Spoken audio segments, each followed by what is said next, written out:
जय हिंद मेरे प्यारे दोस्तों, हमारे इस चैनल एक्सटेम में आपका स्वागत है। देखिए, स्टेट के अंतर्गत पे सबसे इंपॉर्टेंट एग्जाम होते हैं लोअर पीसीएस अपर पीसीएस का।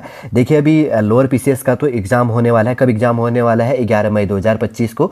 उससे पहले देखिए अभी क्या कर दिया गया है, 7 मई 2025 को उत्तराखंड अपर पीसीएस के लिए नोटिफिकेशन अपडेट किया गया 123 पोस्टों के लिए। देखिए, काफ़ी इंपॉर्टेंट हो जाता है। स्टेट के अंतर्गत पे देख लेंगे पूरा इन्फॉर्मेशन। इसके अंतर्गत पे फॉर्म फिल करने के लिए क्या पॉइंट निकल के आ रही, कौन इसके लिए एलिजिबल होगा, क्या चीज़ें काफ़ी इंपॉर्टेंट है, बनी रहेगा। यदि आप नए हैं, यदि आपके द्वारा हमारे इस चैनल एक्सटेम को सब्सक्राइब नहीं किया तो सब्सक्राइब कीजिए, बेल आइकन को प्रेस कीजिए, ताकि जो भी कंटेंट है, जो भी इन्फॉर्मेशन हमारे द्वारा आपके लिए प्रोवाइड किया जाता है तो उसका नोटिफिकेशन आपके पास समय पर अवेलेबल हो जाएगा। उत्तराखंड लोक सेवा आयोग है, जिसका हेडक्वार्टर हरिद्वार है। 249404 इसका ऑफिशियल पिन कोड है। और ऑफिशियल वेबसाइट की बात करेंगे तो psc.uk.gov.in इसका ऑफिशियल वेबसाइट है। नोटिफिकेशन अपडेट हो चुका है 7 मई 2025 से। 7 मई से आपका फॉर्म फिल करने के लिए पोर्टल चालू कर दिया गया है और इसका क्लोजिंग डेट है 27 मई तक। आप फॉर्म फिल कर सकते हैं 27 मई तक रात के 12 बजे तक।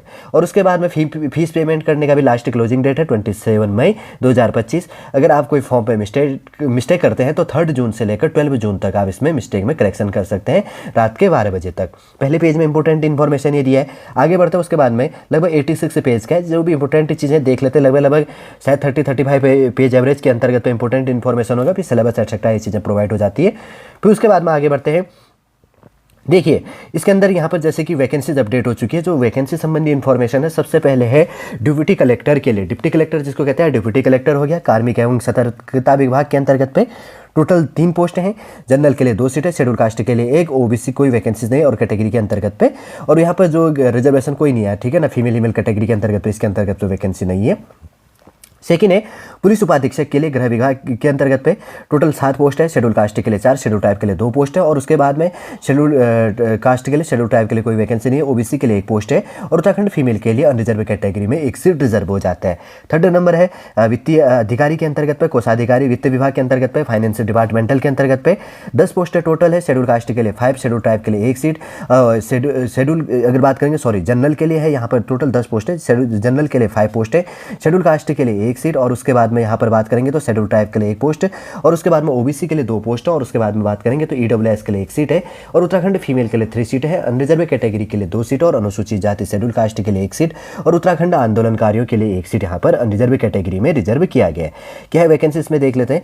टोटल 10 पोस्टें थी वित्त अधिकारी के लिए, कोषाधिकारी वित्त विभाग के अंतर्गत पे। जनरल के लिए 5 पोस्ट है, शेड्यूल कास्ट के लिए 1 सीट, शेड्यूल ट्राइब के लिए 1 और ओबीसी के लिए 2 पोस्ट और ईडब्ल्यूएस के लिए 1 सीट है। और उत्तराखंड फीमेल के लिए 3 सीटें यहाँ पर रिजर्व है, अनरिजर्व में 2 सीटें और शेड्यूल कास्ट के लिए 1 सीट और उत्तराखंड राज्य आंदोलनकारियों के लिए 1 सीट यहाँ पे रिजर्व हो जाता है।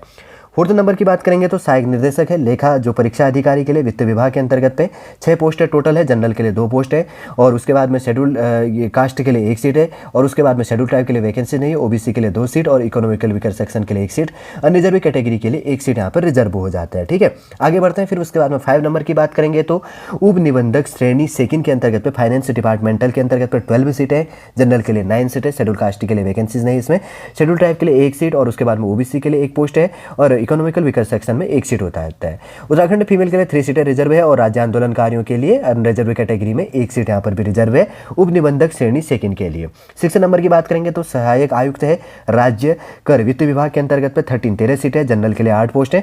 शेड्यूल कास्ट के लिए 2 सीट, शेड्यूल ट्राइब के लिए नहीं है। और उसके बाद में ओबीसी के लिए 2 पोस्ट है और उसके बाद में ईडब्ल्यूएस के लिए 1 सीट है। उत्तराखंड फीमेल के लिए 3 सीटें हो जाती है। अनरिजर्व कैटेगरी में 2 सीट और शेड्यूल कास्ट में 1 सीट है। राज्य आंदोलनकारी के लिए अनरिजर्व कैटेगरी में 1 सीट यहाँ पर रिजर्व है। उसके बाद में 7 नंबर की बात करेंगे, राज्य कर अधिकारी के लिए वित्त विभाग के अंतर्गत पर 17 पोस्ट है।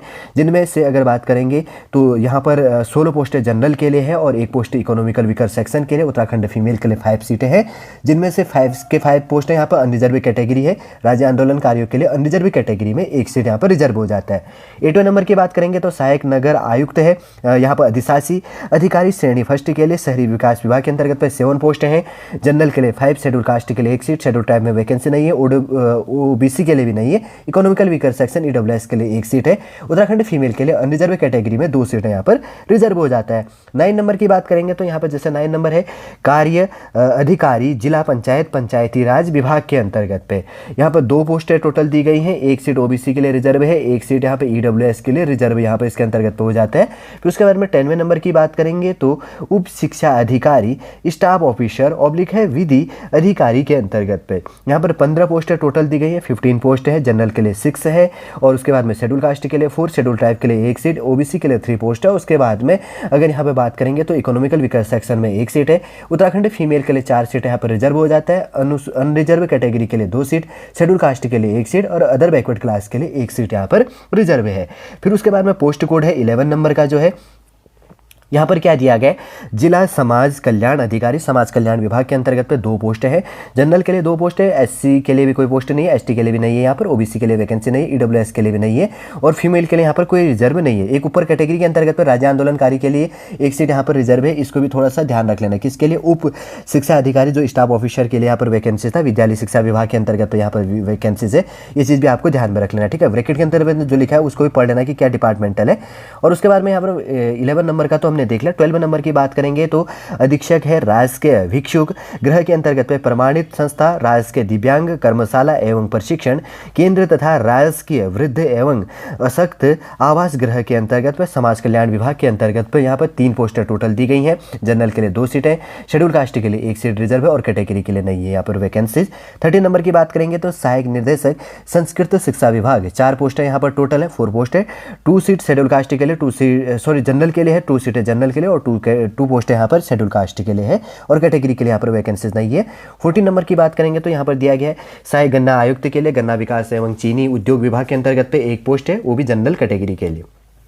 15 है जिला परिवीक्षा अधिकारी महिला सशक्तिकरण एवं बाल विकास विभाग के अंतर्गत पे 1 सीट है, वो भी जनरल कैटेगरी के लिए।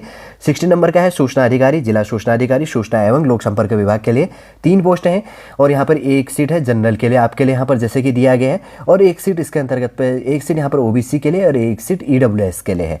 17 नंबर की बात करेंगे तो संपादक के लिए है, सूचना एवं लोक संपर्क विभाग के लिए 1 पोस्ट है, 1 पोस्ट तो वो भी जनरल के लिए। 18 नंबर का बात करेंगे तो फीचर लेखक के लिए है, जैसे कि यहाँ पर 18 नंबर का जो पॉइंट दिया गया किसके लिए, फीचर लेखक के लिए। सूचना एवं लोक संपर्क विभाग के अंतर्गत पे 1 सीट है जनरल के लिए और 1 सीट वही क्या चीज़ हो जाता है, 1 वैकेंसी और 1 जनरल के लिए पोस्ट है। 19 नंबर का 19वें नंबर का सहायक निर्देशक कृषि एवं भूमि संरक्षण अधिकारी कृषि रक्षा अधिकारी केंद्र प्रभारी और कृषि सेवा समूह के अंतर्गत पे कृषि विकास शाखा कृषि एवं कृषक कल्याण विभाग के अंतर्गत पे 8 पोस्ट है, 8 पोस्टें टोटल है, जिनमें से 7 पोस्टें तो जनरल के लिए है और 1 सीट ईडब्ल्यूएस के लिए नहीं, इकोनॉमिकल वीकर सेक्शन के लिए यहाँ पर नहीं है, ओबीसी कैटेगरी के लिए अदर बैकवर्ड क्लास के लिए है, और उसके बाद में उत्तराखंड फीमेल के लिए 2 सीटें रिजर्व है अनरिजर्व कैटेगरी के अंतर्गत, ठीक है। उसके बाद में 20 नंबर की बात करेंगे तो यहाँ पर जैसे कि दिया गया है सहायक निर्देशक सांख्यिकी कृषि सेवा और सांख्यिकी शाखा के अंतर्गत पे 1 सीट है जनरल कैटेगरी के लिए, और उसके बाद में 21 नंबर का है खाद्य प्रसंस्करण अधिकारी प्रधानाचार्य उद्यान एवं खाद्य प्रसंस्करण समूह के अंतर्गत पे खाद्य प्रसंस्करण शाखा टोटल 2 पोस्टें इसके अंतर्गत पे दी गई है, 2 के 2 पोस्टें जनरल कैटेगरी के लिए है। 22वें नंबर का है प्रादेशीय मौन विशेषज्ञ कीटविद और उद्यान एवं खाद्य प्रसंस्करण समूह के लिए ग्रुप बी के अंतर्गत पे कीट एवं पौध प्रशिक्षण शाखा के अंतर्गत पे 2 पोस्टें हैं, 2 पोस्टें दी गई हैं, 2 के 2 जनरल कैटेगरी के लिए। 23 है 23वें नंबर के लिए देख लेते हैं यहाँ पर क्या चीज़ें हैं इसके अंतर्गत पे है, जैसे सांख्यिकी अधिकारी श्रेणी सेकंड के अंतर्गत पे उद्यान एवं खाद्य प्रसंस्करण समूह के अंतर्गत पे सांख्यिकी एवं नियोजन शाखा के अंतर्गत पे 1 पोस्ट है, 1 पोस्ट वो भी जनरल के लिए। और 24 नंबर की बात करेंगे तो जिला पर्यटन विभाग 24 नंबर का 24वें नंबर का जो है जिला पर्यटन विकास अधिकारी पर्यटन विभाग के लिए 1 सीट है, वो भी ओबीसी कैटेगरी के अंतर्गत में। 123 पोस्टें टोटल है, जनरल के लिए यहाँ पर 80 पोस्ट है इसके अंतर्गत पे दी गई है, शेड्यूल कास्ट के लिए 16 पोस्ट है, शेड्यूल ट्राइब के लिए 3 पोस्ट है, ओबीसी के लिए 15 पोस्ट है, इकोनॉमिकल वीकर सेक्शन के लिए यहाँ पर 9 पोस्ट है इसके अंतर्गत पे आ जाती है। टोटल जैसे कि कहा गया है कि यहाँ पर जो वैकेंसी जो होता है इंक्रीज एंड डिक्रीज दोनों होता है, मतलब घट भी सकता है बढ़ भी सकता है। जैसे यहाँ पर कैटेगरी जो दिया गया है इसको भी थोड़ा सा ध्यान रखना, ये इसके अंतर्गत पे ठीक है ना, इनका कैटेगरी का जो दिव्यांग कैटेगरी है, जो अगर बात करेंगे तो वो चीज़ें होती है दिव्यांग कैटेगरी या जिसको कहते हैं ना फिजिकल विद बेंचमार्क PWD के लिए अंतर्गत है, फिजिकल विद बेंचमार्क डिसेबिलिटी के अंतर्गत पे, ठीक है। तो उस कैटेगरी के अंतर्गत पर जो ये चीज़ें आती है तो उनके लिए जैसे शॉर्ट कोड होता है तो उसके लिए दिया गया, इसको थोड़ा सा देख लेना नहीं तो बहुत सारा लेंदी हो जाएगा। 24 बेस के लिए आज पर वैकेंसीज अपडेट है, 7 पेज क्लियर हो गया। अब देखिए आगे है, जैसे कि यहाँ पर क्या दिया गया है, जैसे यहाँ पर एक चीज़ देखो, जैसे अनिवार्य शैक्षिक अर्हता तथा उपयुक्त तालिका में पोस्ट कोड जो है 1st, 2nd, 3rd, 6, 7, 8, 9 एवं 11 पर उल्लिखित पदों हेतु अभ्यर्थियों को भारत में विधि द्वारा स्थापित किसी मान्यता प्राप्त विश्वविद्यालय से स्नातक उपाधि अवश्य धारित करनी होनी चाहिए। क्रम संख्या जो 4, 5, 10, 12 से 14 12 से लेकर 24 पर उल्लिखित पदों हेतु निम्नवत अर्हता है। देखिए कौन कौन सा है। 4, 5, 10, 12 और उसके बाद में 12 से लेकर 14 तक। और लेकिन जो यहाँ पर वैकेंसीज है केवल ग्रेजुएशन है, फर्स्ट, सेकंड, थर्ड, 6, 7, 8, 9 और 11 कैटेगरी के अंतर्गत जो वैकेंसी है इसमें केवल आपको क्या कहा गया कि भारत में विधि द्वारा स्थापित किसी मान्यता प्राप्त विश्वविद्यालय से ग्रेजुएशन होना चाहिए। उसके बाद में 4, 5, उसके बाद में 10, 12 और उसके बाद में 20 और 4 नंबर का जो है यहाँ पर उसके अंतर्गत जो वैकेंसी है उसके लिए यहाँ पर एजुकेशन क्वालिफिकेशन अलग से दिया गया है। जैसे 4th नंबर का जो है किसके लिए है, सहायक निर्देशक है, लेखा परीक्षा अधिकारी के लिए वित्त विभाग के अंतर्गत पे, फाइनेंस डिपार्टमेंट के अंतर्गत पे। इंपॉर्टेंट है, इंपॉर्टेंट एजुकेशन क्वालिफिकेशन आपका ये होना जरूरी है, ये चीज़ भी ध्यान रखना। भारत में विधि द्वारा स्थापित किसी भी विश्वविद्यालय, किसी भी मान्यता विश्वविद्यालय से, संस्था से वाणिज्य में स्नातक की उपाधि अथवा institute of chartered accountant CA से चार्टर्ड अकाउंटेंट की उपाधि होनी आपके पास में इंपॉर्टेंट है। 5 नंबर की बात करेंगे तो उप निबंधक श्रेणी 2 के लिए वित्त विभाग के अंतर्गत पे उप निबंधक के पद पर सीधी भर्ती के लिए अभ्यर्थी के पास में किसी मान्यता प्राप्त विश्वविद्यालय की विधि स्नातक की उपाधि होनी चाहिए और उसे देवनागरी लिपि में लिखित हिंदी तथा अंग्रेजी कार्य साधक का आपको नॉलेज होना चाहिए। उप निबंधक श्रेणी के अंतर्गत पे फाइनेंस डिपार्टमेंट में। 10 नंबर की बात करेंगे तो उप शिक्षा अधिकारी स्टाफ ऑफिसर है, विधि अधिकारी के अंतर्गत पे जैसे कहा गया कि भारत में विधि द्वारा स्थापित किसी विश्वविद्यालय से पर स्नातक होना चाहिए, पोस्ट ग्रेजुएशन होना चाहिए, उप शिक्षा अधिकारी, स्टाफ ऑफिसर और विधि अधिकारी के लिए। ठीक है, ये चीज़ ध्यान रखना। ग्रेजुएशन है, इसमें पोस्ट ग्रेजुएशन मांगा गया है। और 12 नंबर की बात करेंगे और कोई भी सब्जेक्ट इसमें कुछ नहीं कहा गया, देखो कुछ लिखा होता अगर नहीं तो। और अधीक्षक और राजकीय जैसे BA जिसने BA कर रखा है या MA कर रखी है या BCom MCom कर रखा है या BSc MSc कर रखी है, या जैसे कि ग्रेजुएशन की बात करेंगे तो इंजीनियरिंग बैकग्राउंड के अंतर्गत से कैटेगरी में भी इसमें आ जाता है, पर स्नातक होना चाहिए, पोस्ट ग्रेजुएशन होनी चाहिए। ये चीज़ भी आपको ध्यान में रख लेना है। जैसे कि ऊपर वाले पे क्या कहा गया कि विधि स्नातक की उपाधि होनी चाहिए विश्वविद्यालय में, इसमें कंप्यूटर अपडेट किया गया है 7 वाले पे। फिर उसके बाद की बात करेंगे और जो पहले वैकेंसी था ना उसमें केवल नॉर्मल ग्रेजुएशन था, उसमें ये कंप्यूटर नहीं कि क्या चीज़ें क्या नहीं है, इसमें कुछ एक्स्ट्रा पॉइंट है इसके अंतर्गत पे जुड़ जाती है। फिर उसके बाद में बात करेंगे तो 12 नंबर का है अधीक्षक राजकीय भिक्षु गृह और प्रमाणिक संस्था और राजकीय दिव्यांग कर्मशाला एवं प्रशिक्षण केंद्र तथा राजकीय वृद्ध एवं अशक्त आवास गृह समाज कल्याण विभाग के अंतर्गत पे जैसे एजुकेशन क्वालिफिकेशन इसमें है, भारत में विधि द्वारा स्थापित किसी विश्वविद्यालय अथवा विश्वविद्यालय से विभिन्न किसी ऐसी संस्था जिसे विधि के अधीन विश्वविद्यालय के रूप में मान्यता दी गई हो या घोषित किया गया हो, अथवा भारत सरकार द्वारा मान्यता प्राप्त किसी विदेशी विश्वविद्यालय से समाजशास्त्र या मनोविज्ञान में स्नातक की उपाधि आपके पास में होनी चाहिए।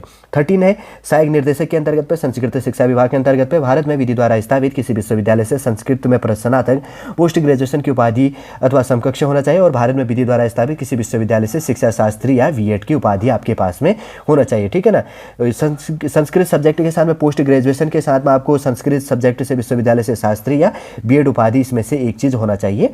14 नंबर की बात करेंगे तो सहायक जो गन्ना आयुक्त है, गन्ना विकास एवं चीनी उद्योग विभाग के अंतर्गत पे किसी मान्यता प्राप्त विश्वविद्यालय से कृषि में स्नातक की उपाधि होना चाहिए, एग्रीकल्चर में ग्रेजुएशन होना चाहिए सहायक गन्ना आयुक्त के लिए। और 15 नंबर की बात करेंगे तो जिला परीक्षा अधिकारी के अंतर्गत पे भारत में विधि द्वारा स्थापित किसी विश्वविद्यालय या विश्वविद्यालय से विभिन्न किसी ऐसी संस्था जिससे विधि के अधीन विश्वविद्यालय के रूप में मान्यता दी गई हो या घोषित किया गया हो या केंद्रीय सरकार द्वारा मान्यता प्राप्त किसी विदेशी विश्वविद्यालय से समाजशास्त्र या अनुप्रयुक्त समाजशास्त्र या सामाजिक कार्य में स्नातकोत्तर उपाधि, जैसे उत्तराखंड के अंतर्गत वो ओपन यूनिवर्सिटी है तो ये भी अपडेट हो सकता है इसके साथ वाले में। ठीक है, ये चीज़ आपको ध्यान में रख लेनी है।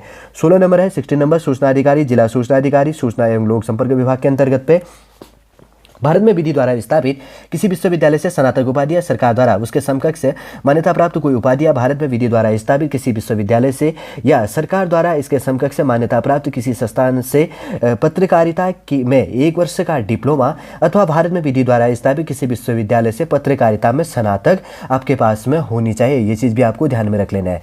और 17 नंबर है संपादक के अंतर्गत पे सूचना एवं लोक संपर्क विभाग के अंतर्गत पे एजुकेशन क्वालिफिकेशन है, इसके अंतर्गत पे भारत में विधि द्वारा स्थापित किसी भी विश्वविद्यालय से एक विषय के रूप में हिंदी या संस्कृत साहित्य के साथ में स्नातक उपाधि या सरकार द्वारा उसके समकक्ष मान्यता प्राप्त कोई अर्थता होनी चाहिए। सेकेंड है किसी प्रमुख दैनिक या मासिक समाचार पत्र में या सरकार के किसी विभाग में पत्रकारिता या संपादकीय कार्य का 5 वर्षों का आपके पास में एक्सपीरियंस अनुभव होना चाहिए। 18 नंबर किसके लिए? संपादक के लिए। और उसके बाद में 18वें नंबर की बात करेंगे। 18वें नंबर का पॉइंट है फीचर लेखक और सूचना एवं लोक संपर्क विभाग के अंतर्गत पे भी एजुकेशन क्वालिफिकेशन क्या कहा गया एक बार क्लियर कर देता हूँ मैं, अब देख लेते हैं। हैं इसके अंतर्गत जो ये है, भारत में विधि द्वारा स्थापित किसी विश्वविद्यालय से एक विषय के रूप में हिंदी के साथ में स्नातक उपाधि या सरकार द्वारा उसके समकक्ष मान्यता प्राप्त कोई उपाधि होनी चाहिए। सेकंड पॉइंट है, भारत में विधि द्वारा स्थापित किसी विश्वविद्यालय से या सरकार द्वारा उसके समकक्ष मान्यता प्राप्त किसी संस्थान से पत्रकारिता में डिप्लोमा अथवा स्नातक होना चाहिए, या डिप्लोमा या स्नातक आपके पास में होनी चाहिए। 19वें नंबर की बात करेंगे। 19वें नंबर की बात करेंगे, सहायक निर्देशक कृषि एवं भूमि संरक्षण अधिकारी, कृषि रक्षा अधिकारी, केंद्र प्रभारी कृषि सेवा समूह, कृषि विकास शाखा, कृषि एवं कृषक कल्याण विभाग के अंतर्गत है। यहाँ पर है, भारत में विधि द्वारा स्थापित किसी विश्वविद्यालय से कृषि अभियंत्रण में स्नातक उपाधि ग्रेजुएशन या सरकार द्वारा उसके समकक्ष मान्यता प्राप्त कोई अर्थ तथा एजुकेशन क्वालिफिकेशन होनी चाहिए। ठीक है। उसके बाद में 20 नंबर है, सहायक निर्देशक के लिए सांख्यिकी कृषि सेवा श्रेणी सेकंड के अंतर्गत पे सांख्यिकी शाखा में भारत में विधि द्वारा स्थापित किसी विश्वविद्यालय से गणित मैथमेटिक्स स्टैटिक्स सांख्यिकी, गणित सांख्यिकी या स्टैटिक्स या एग्रीकल्चर कृषि सांख्यिकी स्टैटिक्स में कृषि सांख्यिकी में स्नातकोत्तर उपाधि या सरकार द्वारा उसके समकक्ष मान्यता प्राप्त कोई अर्हता आपकी होनी चाहिए। ये चीज़ भी आपको ध्यान में रख लेना है। 21 नंबर की बात करेंगे। यहाँ पर दिया गया खाद्य प्रसंस्करण अधिकारी प्रधानाचार्य उद्यान एवं खाद्य प्रसंस्करण समूह के लिए खाद्य प्रसंस्करण शाखा के अंतर्गत पर, इसमें जैसे कि कहा गया है कि विज्ञान के अंतर्गत पे विज्ञान स्नातक या विज्ञान जैसे यहाँ पर विज्ञान स्नातक VSc या विज्ञान स्नातक एग्रीकल्चर VSc कृषि या उपाधि एग्रीकल्चर की उपाधि के बाद राजकीय फल परिरक्षक एवं डिब्बाबंद संस्थान लखनऊ से या किसी अन्य संस्थान से 15 माह का स्नातकोत्तर PG का पोस्ट ग्रेजुएशन का डिप्लोमा पाठ्यक्रम किया हो, या किसी मान्यता प्राप्त संस्थान से होटल प्रबंध और भोजन प्रबंध में 3 वर्षीय का HM का जो है 3 साल का डिप्लोमा होना चाहिए, या खाद्य प्रौद्योगिकी में विज्ञान स्नातकोत्तर खाद्य प्रौद्योगिकी के अंतर्गत पर साइंस में पोस्ट ग्रेजुएशन की उपाधि MSc प्राप्त की हो, या खाद्य प्रसंस्करण में विशेष प्रश्न पत्र सब्जेक्ट के साथ उद्यान में विज्ञान स्नातकोत्तर पोस्ट ग्रेजुएशन MSc की उपाधि होनी चाहिए। ठीक है। 22 नंबर है। उसके बाद में 22वें नंबर का जो यहाँ पर दिया गया है, प्रादेशिक मौन विशेषज्ञ कीटविद उद्यान एवं खाद्य प्रसंस्करण समूह के लिए कीट एवं पौध परीक्षण शाखा के अंतर्गत पे किसी मान्यता प्राप्त विश्वविद्यालय संस्थान से संबंधित विषय में विज्ञान स्नातकोत्तर कृषि MSc कृषि और विज्ञान स्नातकोत्तर MSc उपाधि होनी चाहिए। नोट कहा गया है, संबंधित विषय का आशय कीट विज्ञान अगर बात करेंगे तो इसके अंतर्गत पे या कीट जो विज्ञान में विशिष्टता आपकी होनी चाहिए। ठीक है ना।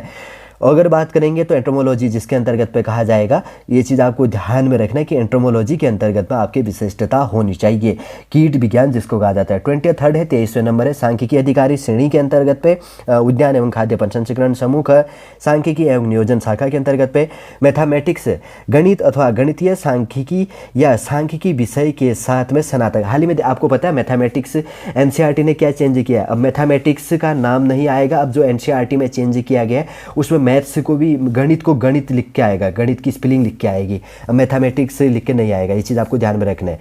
ठीक है। उसको काफ़ी इंपॉर्टेंट हो जाता है ये। गणित या गणितीय सांख्यिकी या सांख्यिकी विषय के साथ में स्नातक उपाधि के साथ किसी मान्यता प्राप्त सांख्यिकी संस्था या स्टैटिक्स डिपार्टमेंटल या विश्वविद्यालय से सांख्यिकी मैथमेटिक्स में कम से कम 2 वर्ष का पोस्ट ग्रेजुएशन आपका होना चाहिए, स्नातकोत्तर होनी चाहिए। ये चीज़ काफ़ी इंपॉर्टेंट है, इसलिए बार बार कह रहा हूँ। 24 नंबर का है। 24वें नंबर है, जिला पर्यटन विकास अधिकारी पर्यटन विभाग के अंतर्गत पे भारत में विधि द्वारा स्थापित किसी मान्यता प्राप्त विश्वविद्यालय से पर्यटन होटल मैनेजमेंट सामूहिक संचार में स्नातक की उपाधि या उसके समकक्ष मान्यता प्राप्त कोई अर्हता रखा हो। और सेकंड पॉइंट कहा गया है, हिंदी इंग्लिश भाषा पढ़ने लिखने और बात करने की पूर्ण क्षमता रखता हो, सूचना प्रौद्योगिकी व कंप्यूटर का पूर्ण नॉलेज इसके अंतर्गत पर रखता हो। ठीक है।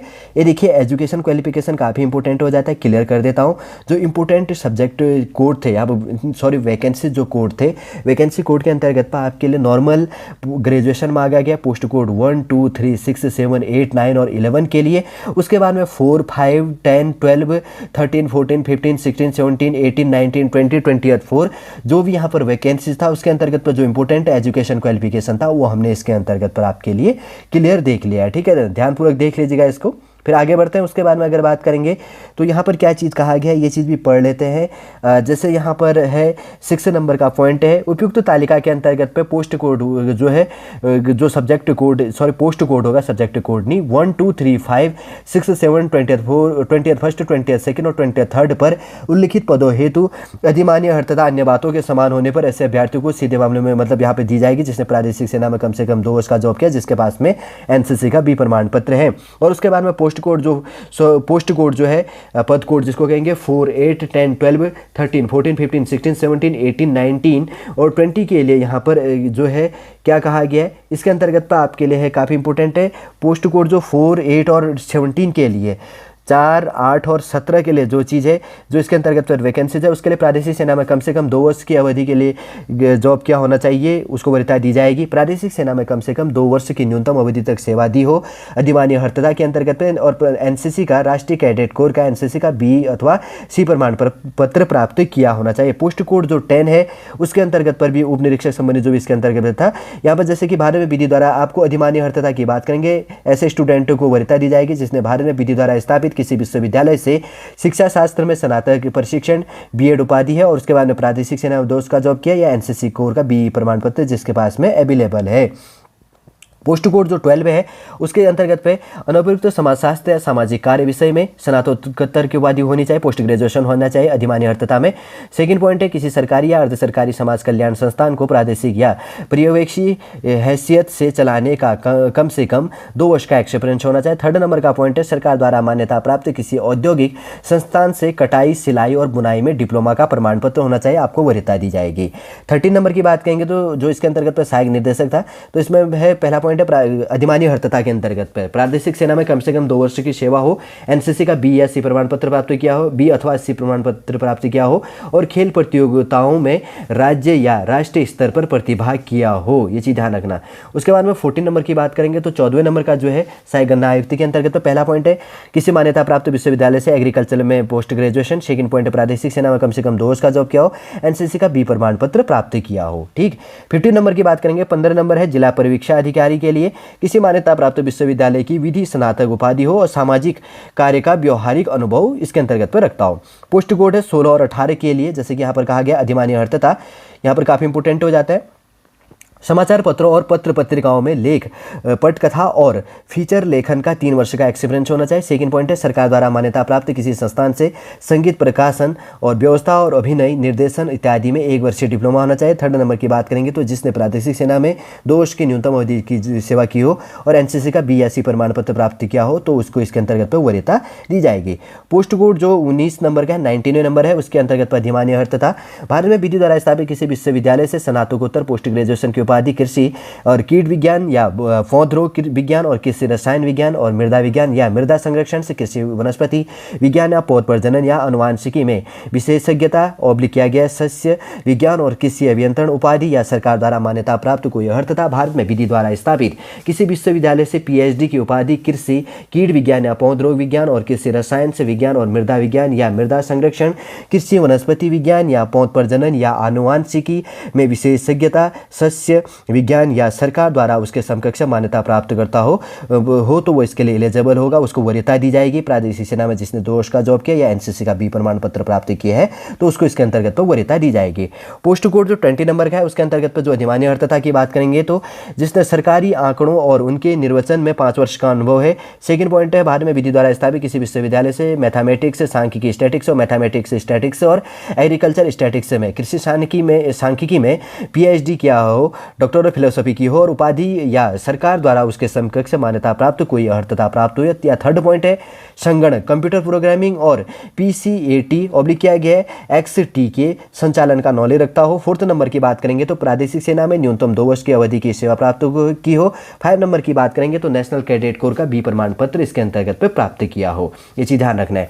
नोट कहा गया है, जैसे कि बात करेंगे पद कोड 9, 11 एवं 24 हेतु कोई भी अधिमानी अर्हता नहीं है। ये चीज़ भी ध्यान रखना। कौन कौन से के लिए पोस्ट कोड जो है 9, 11 और 24 के लिए कोई अधिमानी अर्थता यहाँ पर अपडेट नहीं किया गया। देखिए जैसे कि पुलिस डिपार्टमेंटल के लिए होता है ना, फिजिकल टेस्ट होता है, तो इसमें ये चीज़ है उत्तराखंड पुलिस सेवा नियमावली जो 2009 के अंतर्गत पे फिजिकल है। यहाँ पर सामान्य वर्ग और अन्य वर्ग के लिए पुलिस उपाधीक्षक के पद के लिए हाइट आपकी 167.7 सेंटीमीटर और फीमेल के लिए 152 सेंटीमीटर होनी चाहिए। और अनुसूचित जनजाति के लिए शेड्यूल ट्राइब के लिए हाइट 160 सेंटीमीटर और फीमेल के लिए 147 सेंटीमीटर और पर्वतीय हिल के लिए 162.6 सेंटीमीटर और फीमेल के लिए 147 सेंटीमीटर यहाँ पर हाइट होनी चाहिए। ये चीज़ भी आपको ध्यान में रखना है।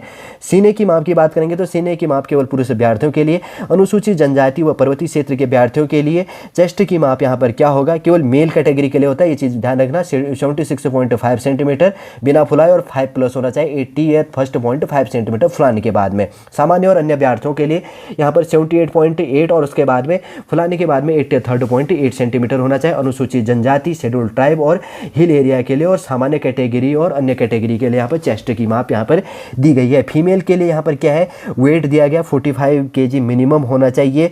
विजन के लिए इसके अंतर्गत पर जैसे कि उत्तराखंड पुलिस सेवा के अंतर्गत विजन एक आंख 6/6 और दूसरी आंख 6/9 से कम दृष्टि नहीं होनी चाहिए। अतः बिना चश्मे के दाहिने हाथ से काम करने वाले अभ्यर्थियों के लिए दाईं आंख 6/6 और बाएं हाथ से काम करने वालों के लिए उनके आंख अभ्यर्थियों के लिए भी 6/6 होनी चाहिए।